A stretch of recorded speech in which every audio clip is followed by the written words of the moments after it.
Marcus Aurelius, the most powerful man in the world, couldn't sleep. As emperor of Rome, he commanded legions, decided the fate of nations, yet his private journals reveal a man tortured by intrusive thoughts. But here's what's shocking. He didn't overcome anxiety by defeating it. He discovered something far more unsettling, that anxiety only exists because we believe it's real, and the moment you try to fight it, you've already lost. Act 1. The Emperor's Private Hell. Don't just think of Marcus Aurelius as some distant philosopher. Picture the reality. It's 180 CE. Germanic tribes are pouring across the Danube. His co-emperor Lucius Verus just died of plague. His own son Commodus is showing signs of the instability that would later make him one of Rome's worst emperors. The Antonine Plague is killing 2,000 Romans daily in the capital. His wife Faustina is rumored to be unfaithful. Most people think Stoicism means suppressing emotion, becoming cold. But read Book 2, Passage 1 of his Meditations. Marcus writes about waking up and immediately dreading the day ahead, anticipating difficult people. This isn't philosophy. This is someone catastrophizing about social interactions. Or look at Book 4, Passage 3, where he questions why he cares so much about other people's opinions when he knows he should value his own judgment more. He's describing the exact same anxiety spiral you experience scrolling social media at 2 a.m., wondering what people think of you. This isn't a marble statue dispensing wisdom. This is a human being experiencing the exact same anxiety patterns modern people do, just with different triggers. Act 2. The Illusion Revealed. Here's where Marcus discovered something radical. In Book 5, Passage 20, he writes, "If you are distressed by anything external, the pain is not due to the thing itself, but to your estimate of it, and this you have the power to revoke at any moment." Wait, is he saying anxiety isn't real? No. He's saying something more radical. Anxiety is a category error. Here's what he means. When a dog barks at you, the sound waves hit your ear. That's physics. But threatening isn't in the sound waves. You add that. When your boss sends a vague email, photons hit your retina-forming words. But "I'm getting fired" isn't in the pixels. You add that. Marcus realized the event is neutral. The anxiety is your interpretation projected onto the event. Then, and this is the trap, you experience the anxiety and think, "See, this situation is threatening." But you're just experiencing your own projection, like being scared of your shadow.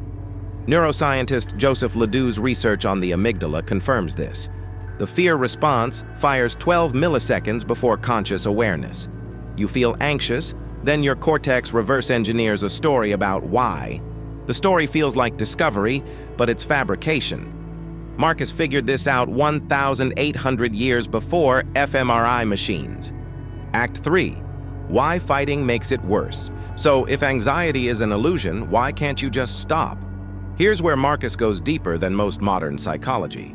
In Book 8, Passage 47, he writes, "When you are offended at any man's fault, immediately turn to yourself and reflect in what manner you yourself have erred." This sounds like victim blaming until you understand what he's really saying. The anxiety isn't the problem. Your war with anxiety is the problem. Think about it. Someone with social anxiety walks into a party. Their heart races. Now they have two problems. First, the racing heart, and second, "Oh God, I'm anxious. Everyone will notice I'm anxious. This proves I'm broken. I shouldn't have come." That second layer, the anxiety about the anxiety, that's the real suffering. Marcus understood this as adding a second arrow. The first arrow is the sensation. The second arrow is your judgment that the sensation shouldn't be happening. This isn't just philosophy. Stephen Hayes' acceptance and commitment therapy is built on this exact principle. In clinical trials, patients who practiced acceptance of anxiety symptoms showed 50% greater improvement than those using suppression techniques. Why? Because suppression requires constant monitoring. Am I still anxious? Let me check. Oh God, I'm still anxious. You're in a feedback loop. So what did Marcus actually do? In Book 7, Passage 59, he writes, "Look within. Within is the fountain of good, and it will ever bubble up, if thou wilt ever dig." This isn't vague inspiration. He's giving you a technique. When anxiety arises, don't ask, "How do I make this stop?" Ask, What does this sensation actually feel like? Tight chest? Describe it precisely. Racing thoughts? Count them. Watch them like clouds. The moment you observe anxiety with curiosity instead of judgment, you're no longer identified with it. You're the awareness watching it. And here's the paradox. Anxiety can't survive curiosity. Try to be simultaneously fascinated and terrified. You can't. Act 4. The sovereignty practice. Marcus had a morning practice. In Book 2, Passage 1, he writes, "When thou wakest in the morning, let this thought be present. I am rising to the work of a human being. Why then am I dissatisfied if I am going to do the things for which I exist and for which I was brought into the world?" He prepares himself mentally for difficulty, for people who will frustrate him. Wait, isn't this catastrophizing? No. This is premeditatio malorum, voluntary discomfort. He's not predicting the future. He's removing the element of surprise. Here's the modern application. Your anxiety says, "What if I embarrass myself in the meeting?" The Stoic response isn't, "That won't happen." Reassurance doesn't work, you've tried. The response is, "Yes, I might. And if I do, I'll still be alive tomorrow. My character will be intact. I'll have data about what to do differently." You're not fighting the anxiety. You're removing what it feeds on, the illusion that embarrassment would be unacceptable. Once you've accepted the worst case, anxiety has nowhere to go. This is exactly how exposure therapy works. But Marcus understood something most therapists miss. You don't need to physically expose yourself to the feared situation.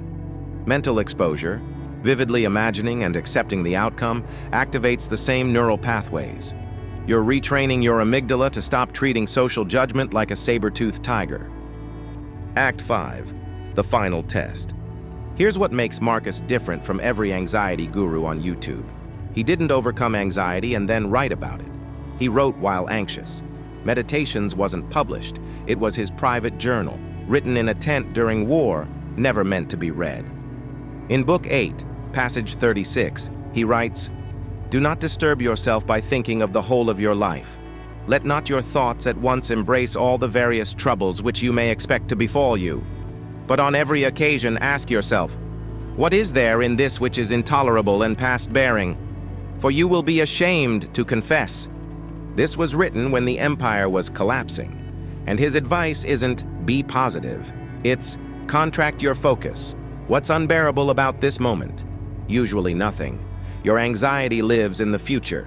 What if this leads to that which leads to catastrophe? Marcus is saying, bring it back to now. In this moment, are you in danger? Usually no. You're sitting in your room, worried about an email. Therapist Albert Ellis, founder of REBT, would ask anxious patients, what makes this awful instead of just inconvenient? 98% of the time, they couldn't answer. We confuse discomfort with disaster. Marcus knew this instinctively. So anxiety isn't the enemy. The enemy is the belief that you shouldn't feel anxious. That belief creates a war you can never win because you can't control sensations, only your relationship to them. Marcus never cured his anxiety. In Book 3, Passage 1, Facing His Own Mortality, he writes about accepting death as natural, as part of the cycle all humans experience. Even facing death, there's anxiety in his words. But there's also something else. Acceptance. Not resignation, acceptance. The ability to feel fear and not be controlled by it. That's not the absence of anxiety, that's sovereignty. The Stoics weren't trying to eliminate emotion. They were trying to eliminate your slavery to emotion. There's a difference between feeling anxious and being anxious. Marcus Aurelius, the most powerful man in the world, never conquered anxiety. He just stopped letting it conquer him. And this is just one practice from one tradition. Ancient wisdom, from Stoic philosophers to Buddhist monks to Hermetic mystics, each understood different dimensions of the human condition. Each offers a different key to unlock parts of yourself you didn't know were caged. If you want more of these deep dives into philosophy and ancient wisdom that actually change how you experience reality, subscribe to Wisdom Activation. Because this knowledge isn't something you study, it's something you become. If the Emperor of Rome needed this practice, maybe you do too.